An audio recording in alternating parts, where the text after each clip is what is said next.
Welcome to the P.A.S. Report podcast. If you're tired of censorship, outraged by government abuses, and thirsty for real insights, then you're in the right place. Get ready, because here, the fight for freedom never ends. Here's your host, Professor Nick Giordano.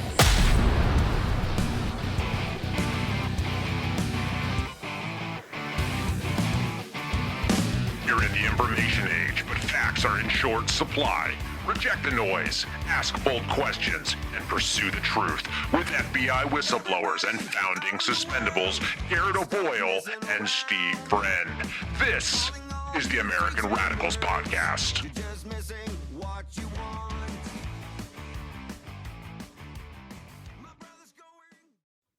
It is the American Radicals Podcast on a Thursday, 10:30, coming to you live on rumble.com/amradpod and also on the YouTube at the American Radicals Podcast. We come to you every Tuesday, Thursday, Saturday, 10:30, and as well as on the iTunes and the Spotify and the iHeart, the audio format there, which will drop after we get done broadcasting the video format today. So if you haven't already, make sure you give us a nice like, a share, a follow, a subscribe. Do all the things. Tell a friend or 12. We're trying to trick those algorithms into sharing the American Radicals Podcast with as wide an audience as possible, because it is, after all, a hobbyist podcast that should be shared as wide as possible. And I have to issue my disclaimer, as I want to do now, that this is in fact a hobbyist podcast. I am an American citizen expressing my First Amendment right to share my perspectives on things in the news, open source information, current events, definitely under no circumstances representing any particular agency, arm, department, bureau of the federal government of the United States of America. I don't know if you can hear it, but the voice, the RFK Jr., if you're a longtime listener to the American Radicals Podcast, it might be coming on me here. I'm getting a little bit weak. The allergies are here. So I'm grateful today because we're actually going to have a guest with us today, Professor Nicholas Giordano, who is the purveyor of the P.A.S. Report podcast. He's going to get on in a moment and talk to us about the deep state's threat to Congress and the American people. We're going to have a nice kind of brainstorm session, I think. Typically, when I do an interview, we don't have guests very often. I'm very prepared. If it's an author, I've read the book. I've got my bullet points that I want to talk about. But I really wanted to get Nick on because he's been gracious enough to have me on his podcast. We have a mutual acquaintance, George Hill. George has been a guest on the American Radicals podcast over the years multiple times. He likes to blackpill everybody and particularly scare my mom whenever she's watching with the threats that are out there. But Nick's got a really unique perspective, and I wanted to share it. And maybe we can hit some of the high points of his podcast, but definitely want to route you over there as well. And we'll get to all that in a minute. But let's thank the underwriting sponsor of the program, and then we'll kick things off. The underwriting sponsor, which is kind of an affiliate. We don't take any money. We just support American businesses here on this hobbyist podcast. And today, that's the M-Clip Company. Everybody should go to m-clip.com. m-clip.com.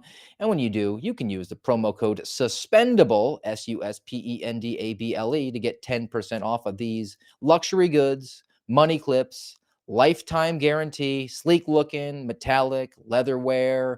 You got some cufflinks available as well. If you're a baseball fan, I know we just got done with the World Series, but your favorite team, you can get that put onto your money clip. It will not break the bank. Like I said, a lifetime guarantee, family-owned business, been in business for more than 2 decades. And if you want to rock the Suspendables line, you can do that as well, which has our badge and our logo and our emblem, all of it available to you. 10% off, m-clip.com. The promo code is suspendable. So without further ado, I want to bring on the professor, Nicholas Giordano, who, as I said, he was gracious enough to have me on his program multiple times. Always like to kind of talk about what I love to talk about, federal law enforcement, national security. Nick, thanks for making the time for me today.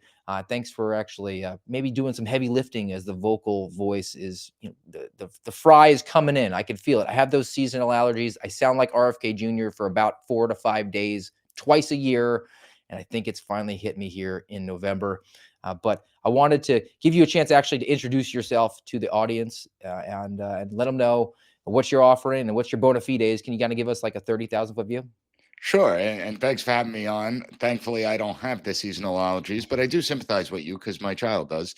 In any event, I've been in the political science arena for the last 20 years, inside a classroom, teaching the American youth about the founding fathers and how our founding fathers wanted limited government. And then I decided to host a podcast. It's a crazy thing, but I got into the podcasting industry and we talk about things like limited government, the idea of fiscal responsibility, issues that the American people care about, but more importantly, delve into the topics outside of a 2.5 to 3 minute sound clip that you see on the news. So everyone could go to PAS Report, check it out, pasreport.com, or they can follow me on social media at PAS Report. And I do have several years in the Homeland Security emergency management arena. So that's what differentiates me from most academics. I actually have real world experience and understand how things work from a realistic point of view as opposed to the theoretical point of view. All right. So what kind of inspired me to invite you on today was our mutual acquaintance, George Hill. We're in a group chat, you and George and me, and he threw out your episode from earlier this week, November 3rd. It was a conversation. I mean, it's entitled "The Deep State's Attack on the American People and the Congress," but really you sort of centered on what's my baby, and that is weaponized federal law enforcement, particularly the FBI.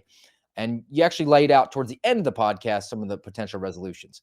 But I want to hit you cold with sort of a speculation. Let's can we exist in a mutually exclusive space to start off? And I want to get your feedback on this, where I present one of two options, and let's not let perfect be the enemy of good. Now, I've for the last 3+ years been talking about problems that exist in the FBI and the DOJ and in counterterrorism matters. Let's say that you have two options if we installed you as the dictator in chief. Option one, we could break it all into 1,000 pieces and scatter it to the wind. No federal law enforcement apparatus whatsoever, and rely on a robust local and state authorities to kind of pick up the slack. Second option, we could fully fund, as it currently is, the apparatuses that we have in the federal government, knowing full and well that they are not any evidence in dispute. There's no controversy that those very agencies and departments engaged in things like Crossfire Hurricane, the Hunter Biden laptop cover-up, the recent revelations about Arctic frost, where they used a predicated investigation to investigate 20% of the Republican caucus in the United States Senate.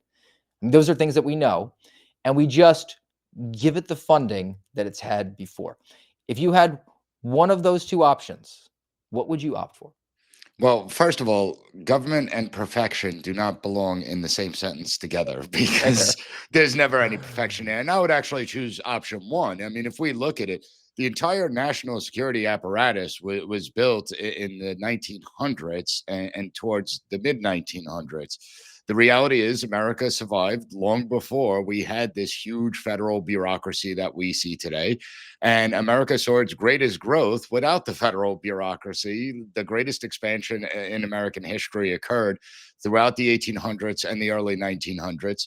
And when we examine this idea that the federal government has to be responsible for anything and everything, it's just illogical. I mean, I believe the number is 90+% of crime are state crimes. They're not federal crimes. They're state and local crimes, and therefore state and local police departments are fully capable of handling those issues on their own.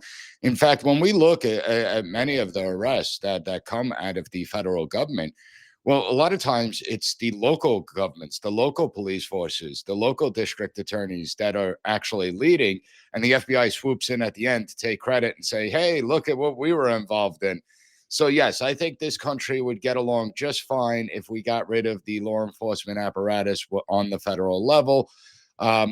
It would be nice to see something like that happen. I don't believe it will happen, but it certainly doesn't mean that if the federal apparatus didn't exist the way it currently is structured, that the United States ceases to exist tomorrow. In fact, I think quite the contrary is opposite. The country was just fine before we saw the major expansions. And in 2003, obviously, with Homeland Security, that added an entirely new level of bureaucracy, an entire new layer of federal law enforcement and intel services. And what have they really done? What have they actually achieved? It could be debated whether or not they achieved anything, and yet we have billions upon billions of dollars going to this apparatus that continually abuses its power. I think it's beyond any sort of dispute. It would be objectively better, not perfect, but I think you can't argue that it would be better to not have these agencies that you know full and well have engaged in that sort of activity. And that would logically necessitate a conversation about, well, why wouldn't you do the objectively better thing? Right? So if you were to actually zero those out and dissolve the entities entirely, and then, I don't know, reconstitute in a fashion, I think that that will get you more close to a idea of perfection, which is unattainable. But I think that that's a reasonable thing in perspective to have, especially in light of how we are currently existing in this government shutdown era, where the Republicans are big mad and they want to go to the lectern and talk about how this is out of control and how dare they spy on me, let alone how many of them actually voted to reauthorize FISA without a warrant requirement, and get their fundraising up, get their moment on cable news tonight, and then pound the lectern with all that emotion. And how many of them are willing to then go right back to reauthorizing the government to open with a continuing resolution, which the Republican conservative opening negotiation point is, we want to have all the spending that we had under Joe Biden and reopen the government with all of these agencies that just did this to us. Yeah, I mean, that's the stupidity of Congress today, but it's not just the stupidity of Congress, it's the stupidity of the American people. I mean, the founding fathers warned us time and time again that they wanted to create this idea of self-government, limited government. They understood quite well that as the federal bureaucracy, the central government continually expands, the chances for the abuses of power grow greater and greater. And ultimately, at the end of the day, when everything is said and done, you turn around, how much freedom do you really have to exercise your liberties? So the founding fathers warned us about this.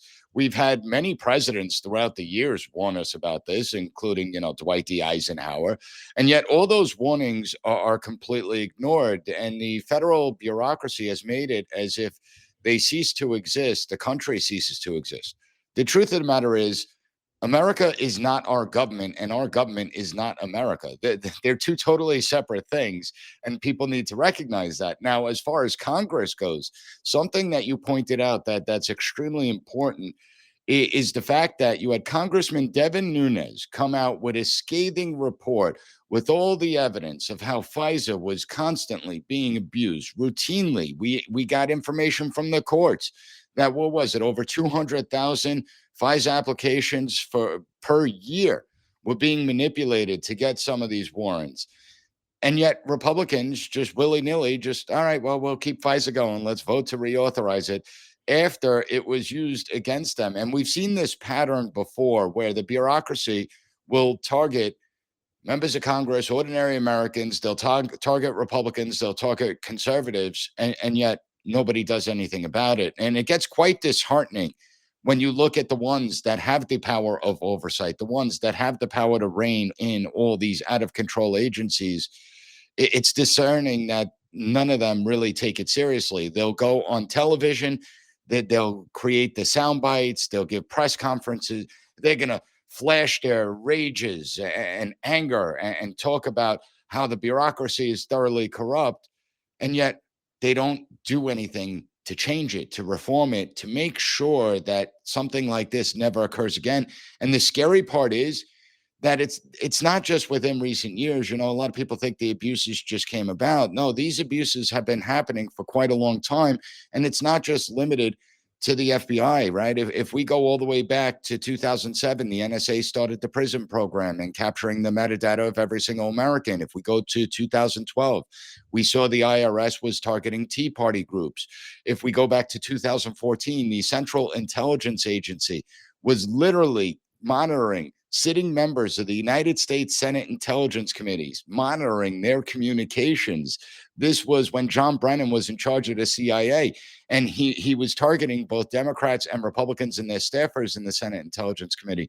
And again, the Republicans and Democrats came out and feigned outrage when that was revealed to the American public, and yet they didn't do a damn thing to stop it. We saw the whole Crossfire Hurricane incident where you had members of the bureaucracy collude with the Hillary Clinton campaign, collude with all the different intel agencies, and they wanted to destroy a presidential candidate. It wasn't up to the American people to decide and elect who they wanted to lead the United States of America. It was these self-anointed guardians of democracy that think they are holier than thou that get to determine it. It's why they created the quote unquote insurance policy. And then when President Trump was elected, well, we saw that same FBI target his staff members, target the investigation into him, tried to move towards impeachment. You know, it was helped with the leaking of the phone call with Volodymyr Zelensky. And we saw that routinely the FBI, the CIA, the NSA undermine the president of the United States. Now, according to all my studies in American politics, government, and history, the founding fathers never intended a bureaucracy to be more powerful than duly elected members of the United States House of Representatives, the United States Senate, or the executive branch with the president of the United States. They wanted a bureaucracy to be subservient to them, but that's not what happened. We could look at the ICOP program done through the U.S. Postal Service, right? An agency that's created, a government corporation created to deliver our mail. And as if postal inspectors didn't have enough on their hands trying to look into mail fraud, because that's what they're supposed to investigate, they decide they're going to monitor social media and what people are posting out there, and they're going to flag those posts for the Department of Justice and Homeland Security. You had Homeland Security stand up the Stanford Election Integrity Project. This was a massive censorship operation where if people were posting things that went against government narratives in regard to the coronavirus or the 2020 elections, their posts would be censored. They would reach out to the social media companies.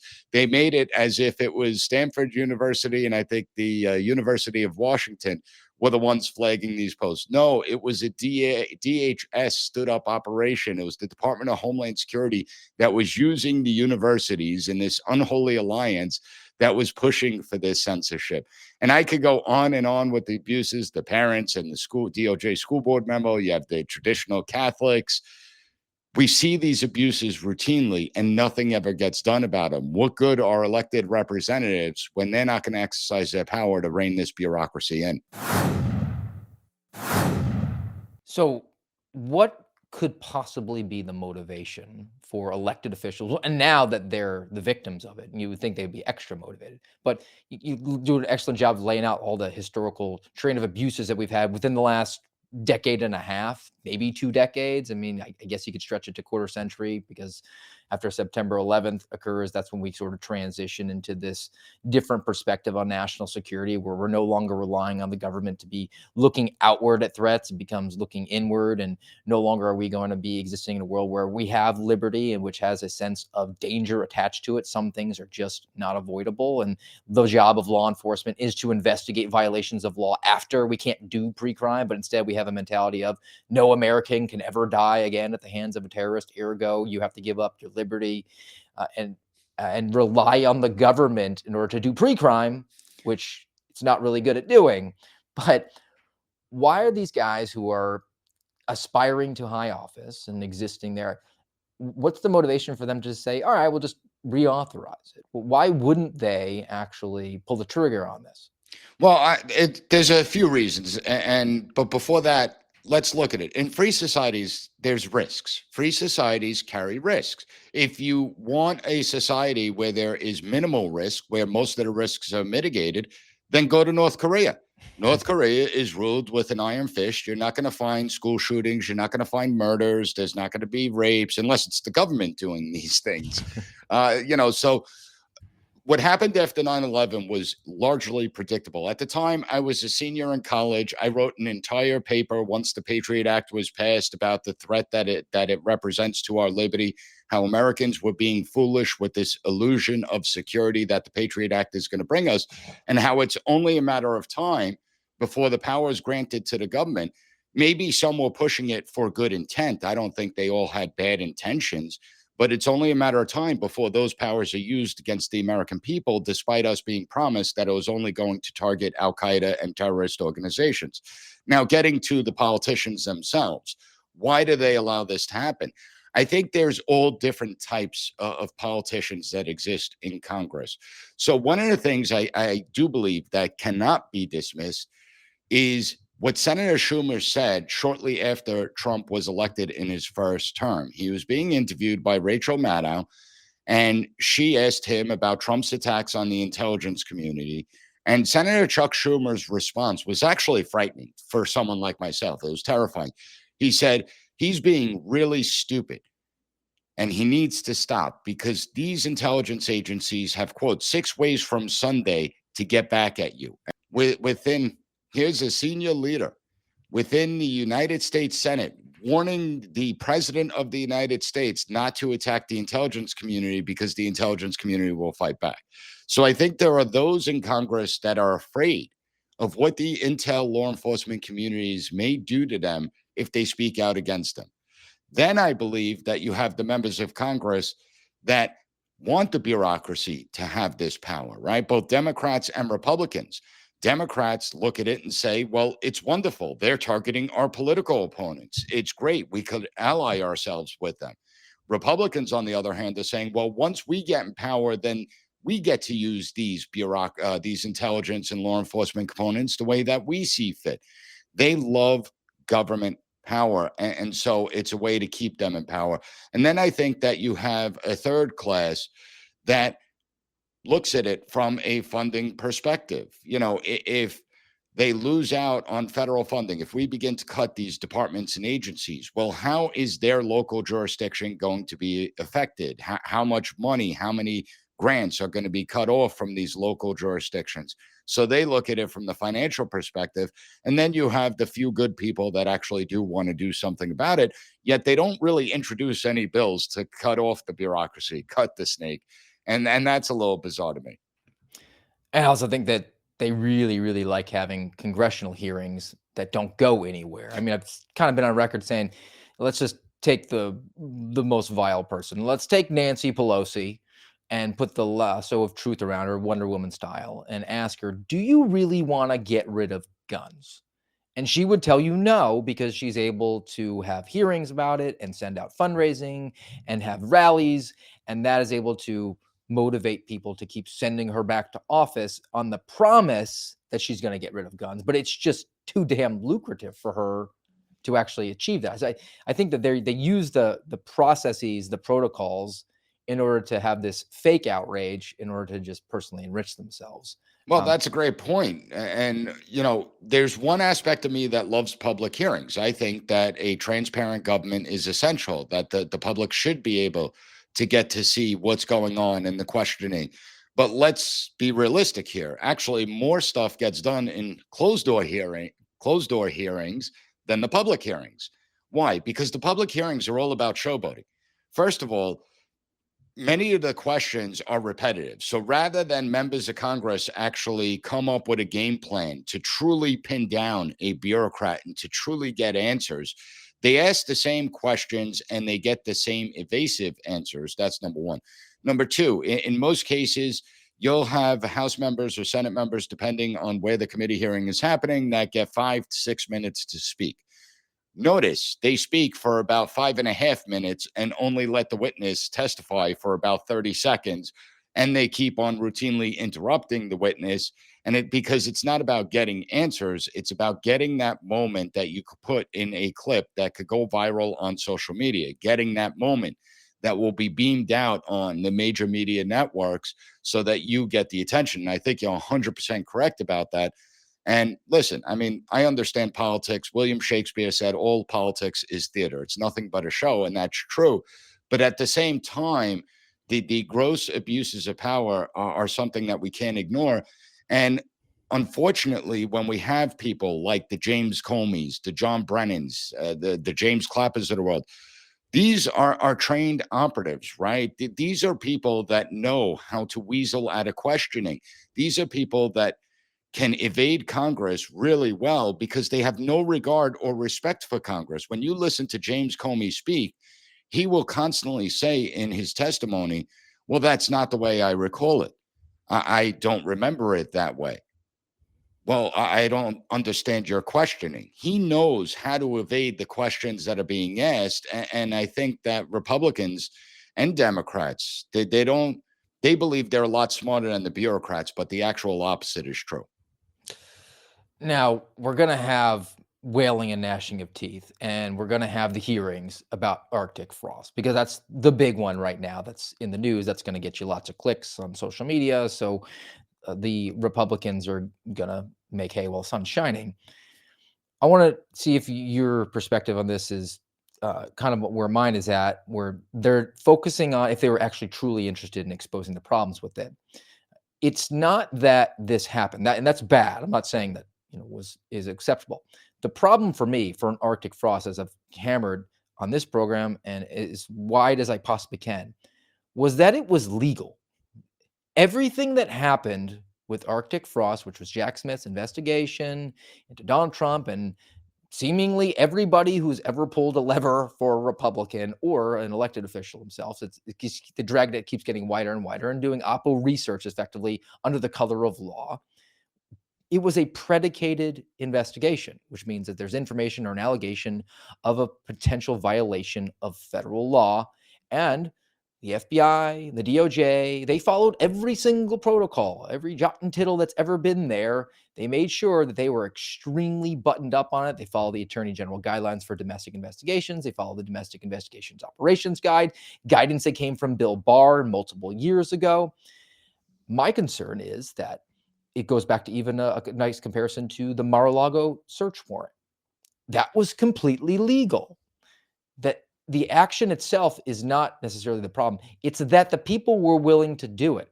Now, Nick, if you had an unpaid parking ticket and a bench warrant was issued for your arrest, it would be legal for me to send a SWAT team to your house, but wholly inappropriate. That's the wrong tool for that. It's a personnel matter. It's supposed to be people who are vetted as having fidelity to their oath to the Constitution, bravery to look around and say, hey, are we becoming the bad guy? Are what we doing violative of our ethics and morals, and having some modicum of integrity? And instead, they were good Germans, i.e. good Americans, who put their head down, just followed orders and said, well, a judge signed off on it, so I guess it's okay. Well, I actually think that many within the bureaucracy that engaged in something like an Operation Arctic Frost believe they are the good guys still. That's the scary part. These are people that are not driven by fidelity of the law. These are people that are not mission oriented. These are people that put their ideology above all else. And I think there are a few that maybe had questions about this. However, they didn't speak up, they didn't speak out, and they went along with it because they didn't want to cause waves in the bureaucracy. They didn't want to end up like you, my friend. And we know how whistleblowers are treated. And so they just go along to get along. Plus, I understand the concept. I mean, I have 2 kids myself, I have mouths to feed, and I have to take care of my children. And so people are very worried about their livelihood is going to be put at risk if they do stand up and push back against their superior officers. But I think that you hit on something that's so important. This was legally justified. I mean, the FBI, and again, the people within the FBI and the CIA and other agencies, they're not stupid. They cover their tracks, and it's very easy to launch investigations. It's become easier and easier to launch investigations. All we have to do, just go back and look at the National Strategy for Countering Domestic Terrorism that talk about potential domestic terrorists, and the predicate is going to be if they engage in anti-government sentiment or anti-authority sentiment. They don't define what anti-government sentiment and anti-authority sentiment is. And basically, any criticism of government can be deemed anti-government sentiment. Any questioning of policies throughout the coronavirus, I constantly push back against policies. I constantly call them authoritarian. I said legislative bodies didn't pass any laws. There was no debates. These are governors using their unilateral decrees. I mean, what's the difference? When it comes to authoritarianism, it's one in a handful of people making decisions. And that's exactly what happened. Well, am I expressing anti-authority sentiment where now I could be investigated because I may be a potential domestic violent extremist? And I think that that's where Congress has failed dramatically. They gave statutory authority to enforce laws, but now the predicate for investigations has become so loose that you could basically justify any type of investigation as they see fit. They could justify monitoring my classroom, investigating me, because in the classroom, well, I criticize government and I criticize policies. Therefore, I may be a domestic violent extremist myself, or according to the national strategy, I may incite others to do something against the government because of what I'm speaking about. Well, that's what's going on in Britain. And many want to bring that British style here to the United States, where you could be charged for the things that you say. The whole point of free speech is to question government and its policies. That's the beauty of the United States. And the second you stop asking these questions, the second you stop pressing the government out of fear that you're going to be targeted, they win. That's, you don't have a free society anymore at that point. And we are witnessing that the First Amendment has been crushed by many within the government apparatus, within the bureaucracy. We're doing the language game that is incredibly problematic. And people think I'm pedantic because I point out language, but it's incredibly important. We're dealing with federal entities that are concerned Well, Steve, with... I just want to ask you, I just want to get your thoughts on this. So when you have a document, I've written plenty of government documents before when I was in emergency management. When you have a government document like the National Strategy for Countering Domestic Terrorism, how many eyeballs are on that document before it actually gets approved to be released? Dozens. Dozens. Dozens of eyeballs are on that. So it's not a mistake when they don't define the terminology they use, the words they're using. It's not a mistake when they keep things vague. Understand, and the audience needs to understand, that government bureaucrats are actually wordsmiths. Okay. And that's why they use words like threat. I mean, the comparison I have is the FEMA professionals that were going down, and when the hurricane hit Western North Carolina, and the story came out just before the election last year that they weren't going to houses that had like MAGA flags or Donald Trump is my president signs because they felt that it was hostile. Well, it's a pretty vague term. We have threats, and then we have extremism. Well, extremism is kind of up to subjectivity, right? I mean, if you are like me and you get up early in the morning and go run for lots of miles, that's pretty extreme when you could just lay in bed and relax. So it's those words that are where the gray area is that they play, and then they're able to craft a narrative and then put out these intelligence products, which are laundered through the law enforcement apparatus, and then drive the mission forward because they say, well, our intelligence analysts are reporting back to us. Meanwhile, it's completely up to their subjective opinion as to what the problems are. And that's how you wind up with the new one, which is the nihilistic violent extremism, which seems problematic because nihilism means you have no ideology, and terrorists are sort of motivated by an ideology. So now you have somebody without ideas, and they're extreme. And maybe we could use some artificial intelligence like Overwatch software that puts bots into chats and gets people to engage with their worst ideas and encourages them through either the artificial intelligence, confidential human sources, eventually undercovers, to agree to go do the worst idea that they were never predisposed or capable of carrying out. And then we have our terrorist. And then that entire playbook could be applied to whoever we want. I mean, it could be for political reasons, could be for bureaucratic reasons, because we just need to get our numbers. But to me, it's not really straining credulity to envision a time when we have a president, American psycho lookalike Gavin Newsom in charge. And they say, and I do enough public speaking events where it could be 36 people or it could be 1,000 people. I always have at least one crazy. Always one crazy person who's talking to me about how the aliens put things into their head. And then that person is vulnerable. They get encouraged to go do something, and they're now affiliated with a group that has ordinarily constitutionally abiding people. People are there for their First Amendment. I don't even care what their perspectives are. They're engaging in legal activity. But we can paint with a broad brush that group because we're able to encourage the worst crazy person to do their worst ideas. And now, because that group will be determined to be a domestic terrorist organization, like a Turning Points USA. 60,000 people there. Do you think they got a couple crazies? Yes. We get them to go do something, and now that's a domestic terrorist organization. And have you ever donated to TPUSA? Have you ever worn their merchandise? Because now you've provided material support to a terrorist organization. Yeah, and I think that's the concerning thing. I mean, let's look at it. There's a lot of mentally unhinged people out there. We've seen it get worse and worse in the United States. And here's an interesting dynamic. So you have traditional Catholics that were flagged as potential domestic violent extremists because they believe in two genders, they believe that a baby should have a chance at life, and they may want to hear a mass in Latin. And so they may be a domestic threat.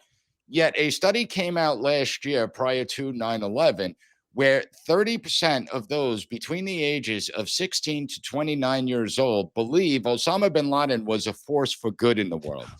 They believe that Osama bin Laden had the right ideas. Now, do I look at that 30% and say, oh, they're going to start conducting terror attacks on the United States and they're going to join Al Qaeda? No, they don't. But you never heard of a threat when 30% of young people actually support bin Laden. When I see signs, queers for Palestine, I mean, I can't help but laugh, but nobody looks at them as if they're a terrorist threat.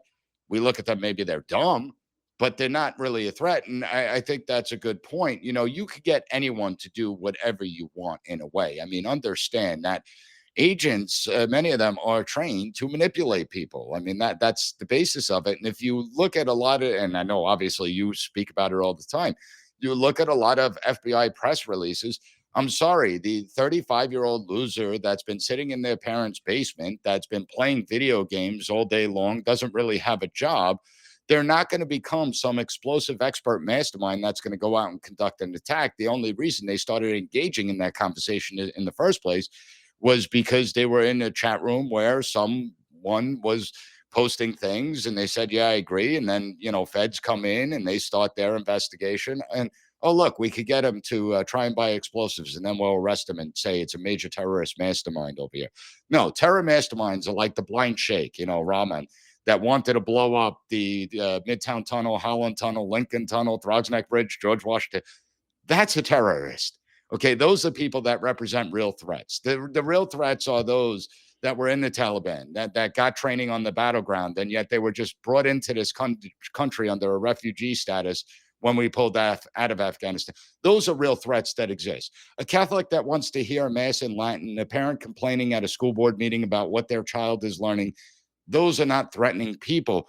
But if you make it as if they're threats, well, then you could control. You could instill fear in the society. You get people to begin to self-censor because they don't want to sound. Nobody wants to sound like a radical extremist. I mean, listen, I call myself conservative. I believe in the principles of limited government. I believe in the idea that power should be in the people's hands in state and local government, that the federal government is way too massive, too bloated, and needs to be pared down. I believe in the Constitution. Those aren't conservative philosophies. I don't know why I call myself conservative. That's not supposed to be conservative principles. Those were supposed to be normal things that Americans unite around. Yet now that's far-right ideology, according to our government. You want to fly a Betsy Ross flag. You want to fly an original flag of the United States. You just may be a terrorist because we don't like the things that people that have the Betsy Ross flag or the No Tread on Me flag, we don't like what they have to say. It's completely ridiculous, but they've been able to get away with it. And they're going to continue to get away with it because nobody's doing a damn thing about it. I think we're also seeing them use it in a fashion right now where it's what's good for the goose is good for the gander. And I'm not on board for retribution. I mean, I was thinking about Douglas Mackey, who was an internet troll who played up the joke of Republicans vote on Tuesday, Democrats vote on Wednesday. And then the Biden administration, a week into coming into office, went after him for 5-year-old tweets. And the guy fought it all the way and eventually had the case tossed out. But then a few months ago, we had that Coast Guard sharpshooter, Peter Stinson. Well, he was called a sharpshooter because he passed a pistol qualification like in 1982 one time. And he was doing the exact same thing, it was represented to us threats, and everything he was saying was all First Amendment protected. He was a jerk, and he was saying, well, somebody needs to do something, but not me. And yet we had the Heritage Foundation come out and tag the FBI on X, and they spun up and arrested him for otherwise First Amendment protected activity. And recently we also saw the the threats to Attorney General Bondi because somebody posted a sniper red dot on her head and said wanted dead or alive. Again, heated political rhetoric. Similarly, we had the teaching assistant in Illinois State University who knocked over the Turning Points USA table. That's a local crime, but the FBI had to get their fingers in that, got to get into that local crime. And they found out that he was saying things like, oh, well, somebody needs to take out the president. And then they interviewed him and he said, well, I don't have a gun and I don't believe in doing that. And they still arrested him for threats to the president. Yeah, and there are morons in every society, right? You have to deal with them. And the reality is that many of these things, they may be distasteful. It may be ugly rhetoric that they're using. It may be stupid, like think before you post. But it doesn't necessarily mean it's an illegal action or these people actually represent a threat. But the threat term is used. And I look at it from the perspective where Democrats, they don't mind it. Like I said, because right now it aided them, right? The weaponized system worked against Republicans, conservatives, people that fell within that realm of political ideology. They don't realize how easy it could be turned around on them. And maybe now they get a hint of it. And I don't believe in retribution either. I want to see the structure dismantled. I don't want these powers to be used against the left, the right. To me, it is concerning that we've allowed it to get to this point. But it also shows you how there's a little authoritarianism in all of us, right? So in the United States, we constantly preach about this concept of liberty, that we want to be free. At the same time, we want to be little dictators. And I'll just give you one example. We look at Congress. Congress always has the lowest approval rating out of any branch of government. It usually approval rating hovers around anywhere from 13 to about 18%. And the number one reason people give for why they disapprove of the job Congress is doing is because they feel Congress doesn't do anything. Well, first of all, that's a beautiful thing. Just keep that in mind. Okay. That's what makes this system a great system. But secondly, people don't want Congress to do something. I mean, let's be honest about that. If you're a Democrat out there, you now have a Republican Congress. If a Republican Congress was passing law after law after law, it's not like all of a sudden you're going to approve of the job they're doing because they're doing something. You're going to say, no, I disapprove of them. I don't like the laws they're passing. You're only going to approve of Congress when they pass the laws that you want them to pass. The same holds true with executive orders, right? So I don't lie. I don't hide. I supported President Trump. I still support President Trump, certainly better than Kamala Harris by a million miles. But I don't like the executive orders. I am not a big fan of executive orders. Executive orders were never designed to change, modify, manipulate any types of laws. That's why we have Congress to do those things. Yet executive orders continue to push the boundaries. And there are two problems. When Democrats are in office, a Democrat president, and Republicans are there, people will complain Republicans obstruct a Democrat president. President Obama, President Biden should do things through executive order because Republicans are obstructing the agenda. Well, the reality of Congress is Congress exists to obstruct the presidency, to obstruct the executive branch. That's the whole point of Congress. And Republicans then fell into the trap after they complained about Obama or Biden using executive orders and, Congress being obstructionist. Well, they said, well, Trump should issue executive orders. And, Congress is obstructing him. And so let him do it. Well, no, that's the authoritarianism I'm talking about. And let's be honest here. Even if President Trump could issue executive orders, it doesn't solve the problem. It may put a Band-Aid on a few areas for the next 3 years, but those Band-Aids are easily ripped off. You need a permanent fix, not a temporary fix. All right, let's get to that then. Let's get to some of the permanent fixes that you covered down on the P.A.S. report, November 3rd. I think it was 5 bullet points that you had. I jotted them off to the side. Number 1 being power of the purse with attached to that strict defunding protocols. Can you kind of elaborate on that? And you think you had a great example with the IRS. Yeah, this idea I love is when you have the control over the money supply in the United States, when you're the ones in Congress responsible for funding these agencies and departments, use that, wield it as a weapon. I mean, these agencies are supposed to be good stewards of our tax dollars. So what I like to say is that Congress has to begin using this money, any agency, any department that is caught abusing its power needs to have their funding stripped, bare bones, where they could only do whatever the agency mission is. So, for example, that I laid out was the IRS targeting of Tea Party groups. Now, Lois Lerner never faced accountability. But what Congress did was say, you, the IRS, you screwed up royally. You allowed the weaponization of non-taxable status to these organizations based on political ideology. We are now punishing you. We are now gutting your budget. And the IRS had to go bare bones for years, up until the Biden administration, unfortunately. They had to go bare bones. There were consequences to their actions. And they weren't able to hire people. So the power of the purse can change the behavior of the bureaucracy if you cut its funding. And the most important part of using the power of the purse is to make agencies justify every single activity they do. A lot of what Congress has done, because of the continuing resolutions that, we're going to pass another one sooner, within a couple of days or maybe a few weeks, is they don't even go line by line budgets anymore. They just give discretionary spending to these agencies, and these agencies could spend the money as they see fit. No, let these agencies justify every single penny they're getting. And if they are unable to justify their programs, if they're guilty of any type of abuses, you just cut off the funding stream, because the funding stream speaks volumes. Sunset authorities, which I think we should have sunset authorities on all laws that are passed. I think that they should just go away or have to be reauthorized. I mean, they just kind of rubber stamp FISA, but I'd like to see that done with just about every law possible. But the sunset authorities for the agency powers and having to justify your existence. You want to lay that out, and then I do want to push on you on one concern that I have with it. Yeah, well, I do believe that all laws should be sunsetted at some point, or at least reviewed. Okay, and I think that's the important.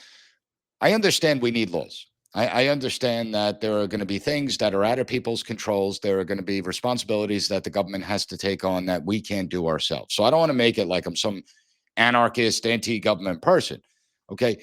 However, when we look at something like the Patriot Act, well, what happens when the threat of Al-Qaeda goes away? How do you justify keeping those laws on the books, or even keeping a Department of Homeland Security? Well, you have to find new threats. And if you can't find new threats, well, then Congress could come in and say, well, what's the point of you? What's the point of your agency? What's the point of your department? Maybe we need to just get rid of it. So in order for these agencies to survive, they continually need this authority that's being granted by Congress. However, what Congress needs to do is create these sunsetting provisions. Your agency, here's the statutory authority, here's the powers you have. Well, now you need to come in every 5 years and justify the powers that we've given you. Now you need to come in every 5 years, justify the laws we have on the books. And if you are unable to do that, well, then the laws, the provisions will simply sunset. They'll simply go away. I mean, just a couple of years ago, Democrats introduced a bill to target domestic terrorism. And they would say that, well, the federal authorities were pushing for this bill. They wanted it passed to give them more power. We already have 50 statutes, over 50 statutes that could deal with domestic terrorism. So why do we need another law in the books? To me, you would need to be able to explain what those other 50 laws, dozens and dozens of laws, aren't doing. And you'd have to justify, well, why do you need these new powers? And if we're going to grant this new law, if we're going to pass it, well, then shouldn't we begin to repeal the previous laws? Well, why do they have to remain on the books? Why are we adding? And thankfully, it didn't pass. However, it gives you the mindset of these people. Let's just pass more laws, get more power, get more authority without ever reviewing the previous laws that are on the books and asking these agencies, well, why do you even need this power? To me, there's no more greater example of how the bureaucratic mission creep comes in. You see the task force, like the Joint Terrorism Task Force. To me, a task force has stood up because Bonnie and Clyde are robbing banks and running across state lines, and we need to get a posse together and basically murder them in cold blood. And then once that's done, we break down the task force. The task was achieved. But when you have a terrorism task force, then they have to always exist, and they always have to be looking for threats. And the nature is that you look to work smarter, not harder. And that's where you don't find out people who are truly jihadists, who are hell-bent on bringing about political radical change, instilling violence and fear into people. Instead, it's the idiots that are online spouting off, and we can build up a case and keep that going. Now, my concern for this is in the justifying your existence realm, and I think you maybe even addressed it with another one of your bullet points, was that when you have a justify your existence, it kind of incentivizes a quota system.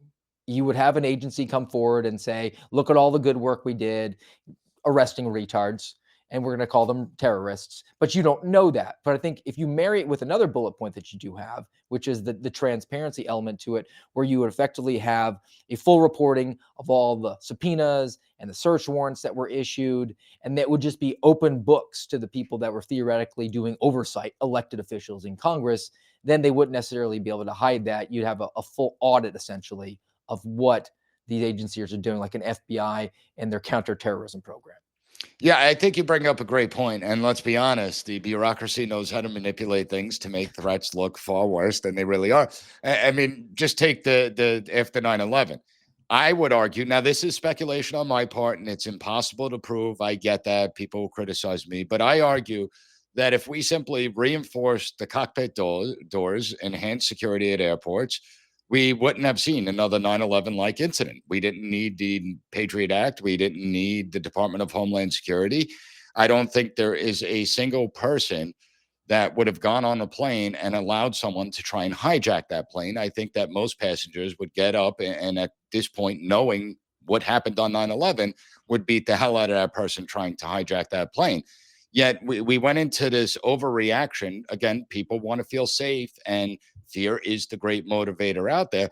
But I would argue that did the Patriot Act really stop any terror attacks? And I think that we could, raise that question.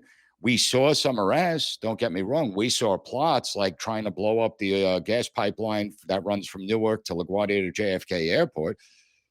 But would we have found that out anyway with normal investigative tools as opposed to the Patriot Act and all this now pre-crime? We want to interdict before a crime even happens and try and predict crime, which is nearly impossible.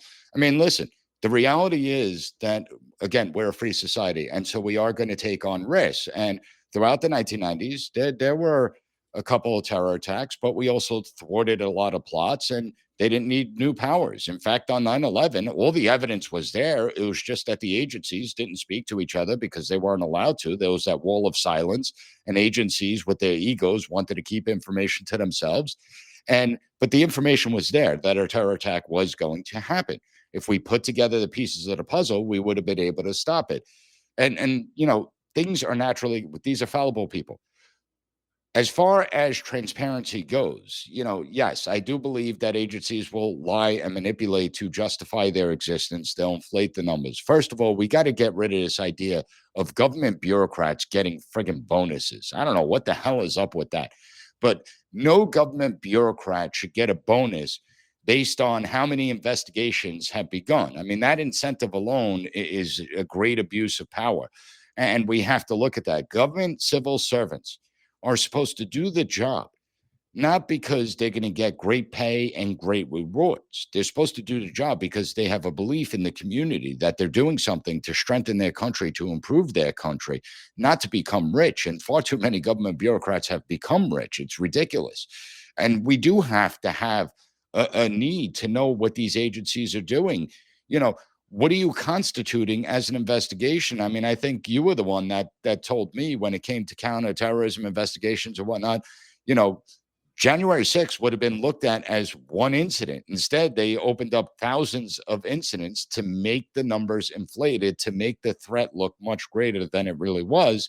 And yet we all know January 6th was a few hours, one incident, one day. People got out of control, and that was it. It ended. There was no insurrection. There was no overthrow of government. There were no repeated sustained attacks against the government. It wasn't a rebellion. It was some people made poor choices. Other people simply were just on the grounds. They should have been maybe issued trespassing citations, if that, because it's our tax dollars. These are our grounds. But the reality, they opened up thousands of cases to inflate the numbers. And to me, that's where Congress is important. That's where the inspector generals are important, to keep these agencies honest to as great as a degree you can. I never trust any government agency. And, we said perfection in government should never go in a sentence. Honest in government should also never go in a sentence together, especially when you're talking to bureaucrats.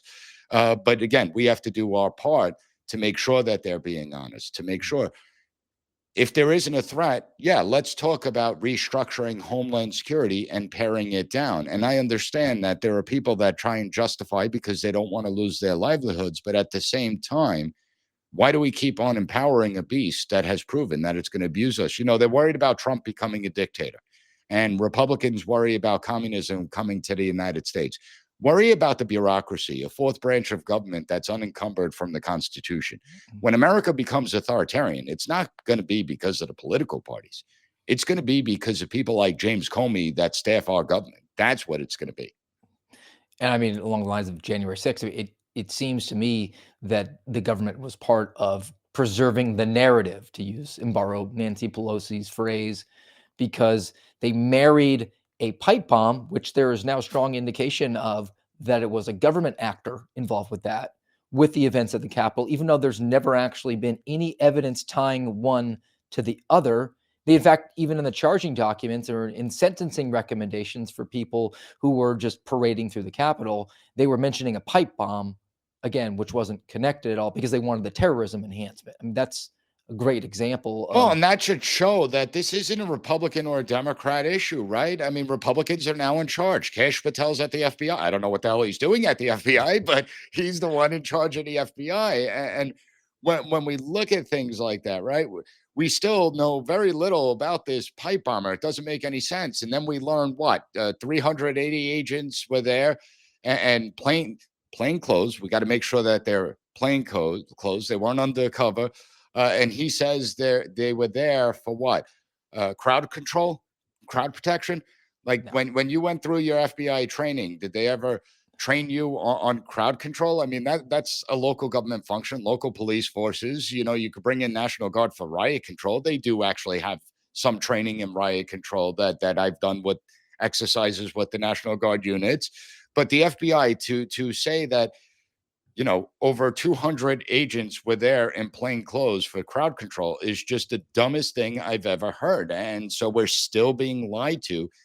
And I think that the testimony that I forget her name, she was the deputy for counterterrorism or whatever. She was testifying Ted Cruz was asking her a question, Senator Ted Cruz, did the FBI have assets on the ground? Did the FBI have informants on the ground? Did they have any agents on the ground? Did those agents engage in any type of violent activity? Did they commit any crimes? Did they encourage others to commit any crimes? And every answer she gave was, I can't answer that question. I'm not going to answer that question. So we all know what the answer is. It's not a secret. But again, there's an example of Congress holding a public hearing. We see that, and then nothing happens after that. And, I don't care about Comey getting arrested and potentially going to jail or John Bolton or whoever. That's great. Accountability is important. If these people violated the law, they're innocent until proven guilty. But if they violated the law, put them on trial. Hopefully they're convicted. Hopefully they go to jail for a very long period of time. They should never be close to power ever again. But at the same time, that does not fix the problem because the mindset of the bureaucrats still exists. I mean, theoretically, the Republicans control the Department of Justice, control the FBI, and there's a lot of blacked out names in the Arctic Frost files. Those are all people who still work for the agency, which is wholly inappropriate. If they were certainly engaging in an activity that was, we'll say, less than honest, I mean, it might be a predicated investigation, but if they lacked integrity, why are they not being exposed? Absolutely. And this is another problem with Congress. I mean, years ago, they should have actually introduced legislation about redactions because the redactions are out of control at this point. I mean, I remember Andrew McCabe, he was the deputy FBI director. They redacted that he ordered a $60,000 conference table for the FBI. I mean, first of all, any bureaucrat that orders a friggin' $60,000 table deserves to be slapped. I'm sorry, tar and feather that person. They should have to go to IKEA and put it together themselves. That's the type of furniture they should have to use. This is our tax dollars. But they redacted it because it was embarrassing. So Congress, again, has a role to play in this. Pass a law that you can't use redactions for all these things. Why is it? Well, it's not national security information, but it's sensitive information and it's official information that can't be revealed to the public. Well, why can't I know the name of a bureaucrat that abused their power that's still working within that agency, with still working in that department? It's completely ludicrous. Mhm. You hit on physically removing so much of the bureaucracies from Washington D.C. and spreading them around, and I think that makes a lot of sense. But I want to focus in on the final point that you had about rewriting laws and clearly defining the authorities that these agencies and departments actually have, and attaching some personal liability, like no more qualified immunity for these people. Can you just go into that for us here? Yes, qualified immunity, I think, is the most important thing. So when we look at it, Democrats strip police officers, local police officers in many major cities of qualified immunity, meaning that if anything happens when a police officer is on the job, whether they were in pursuit of a suspect, anything goes sideways, well, now that police officer could be held personally liable and they could be sued personally and have their livelihood destroyed. Well, if we could strip qualified immunity from police officers, which we never should have done, I don't like what Democrats did, but if we could strip qualified immunity from police officers, why can't we strip qualified immunity from federal agents? Where if you have, 25 federal agents kicking in the door of a 70-something-year-old man in Roger Stone with a SWAT team when he would have just came down to FBI, the local field office with his lawyer and turned himself in. Well, Roger Stone should be able to sue those federal agents, the trauma that he suffered during that raid. And I think taking away qualified immunity, and FBI is monitoring people going into churches. Well, the churches should be able to sue the FBI. They're not domestic violent extremists. There's no evidence of domestic violent extremism. And it is libel and slander against them. So I say get rid of qualified immunity for federal bureaucrats. And we should get rid of qualified immunity for members of Congress, too. I also believe that we do need to look at these agencies and what is their actual statutory authority. So take the FBI, for instance. The FBI, created as an investigatory agency, it's abused its power throughout its history. They've done good things as well. I'm not totally slamming the FBI, but the FBI has great tools that could assist state and local governments, that could assist state and local police departments when it comes to forensics. Okay, if they're good at that, then why do they need all those other powers? They're not good at intelligence. I could assure you on that. They're not good in finding real threats. So make them one of those agencies that assist state and local governments. They don't need to get involved in all these different areas. Most crimes committed, as I said before, are state and local crimes. And I could go agency by agency, Department of Homeland Security. Focus more on the emergency management aspect, the natural disaster aspect. Get out of the intelligence component. Lost you there for a second, Nick. Go ahead. Oh, so, with any agency or department, we look at the statutory authority. A lot of it is vague. It needs to be more specific. It needs to force them into a box where here is your mission. That's what you could do. And if you step outside the boundaries of that, we revoke your statutory authority, period. And that's it. I think that all those make a ton of sense, but we're also dealing with people who theoretically have the power to do it, and for whatever their motivations are not inclined to do it. Last thing that I want to throw at you: how do we get them to do what we need them to do? Well, that's the biggest question of all, right? I mean, the American people have become apathetic. The American people have their heads buried in the sand, and far too many of the American people don't care what the government does. They don't care about the abuses of power, and they're not going to care until it directly impacts their life. And that's the problem throughout history. We've seen governments that start out free, they grow more and more abusive. All the signs and the evidence is there. And then all of a sudden you wake up, you're in an authoritarian society. People are like, wait, how did this happen? We don't like this. But now it's too late. There's nothing you can do about it. And part of the problem, what concerns me the most out of all this is not necessarily the bureaucrats. They terrify me, but not as much as the people do. They don't get involved. They don't get active. And they were never educated on the United States. Like, they have no idea of why government exists. They don't know the roles and responsibilities of our institutions. We've seen problems get elevated to the federal level. Meanwhile, it's a local government responsibility. And everyone looks to the government to solve problems. And, even if we look back to what the mayor's race here in New York City, Mamdani, given his victory speech, he stated, quote, "There is no problem too big that the government can't solve, and no issue too small that the government can't look at."